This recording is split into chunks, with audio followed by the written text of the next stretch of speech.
而罗东林管处今天也举办了林场运动会，员工比赛分辨树种、林木采伐、修剪手法，看谁最厉害，也让现场民众一睹林业工作人员的专业。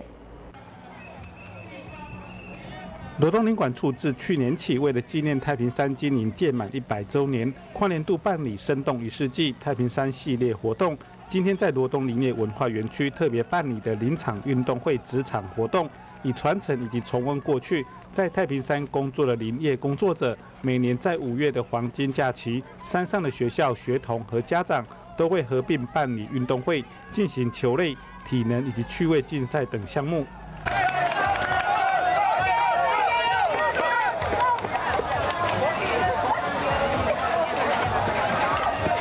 今天是林场运动会，那也是我们太平山发展100年安排的那个生动1世纪系列活动之一啊。那其实林场运动会在早期的太平山山上的一个同仁的生活上是非常期待有一个这样子的一个运动会。那可以借这个运动会跟大家做一个联谊，那大家也做一个技术上面的一个竞争，既合作又竞争这样子的一个情况。所以以前在山上大概都有至少有1个礼拜的运动会期间。那我们这一次100年办理系列活动，也希望说把这个山上的这些的以前的传承，把它传承下来。300多位林管处的员工不畏艳阳高温进行技能竞赛，包括了森林火灾防救、树种辨识、林木采伐、修枝以及抚育的专业手法等等。现场的加油声不断，热闹非凡，也让民众见识到林业工作人员的专业、活力以及团队精神。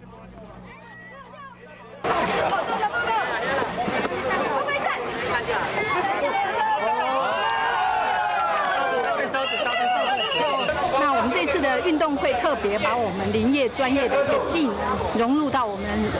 那个竞赛的项目里面，像我们有森林救火，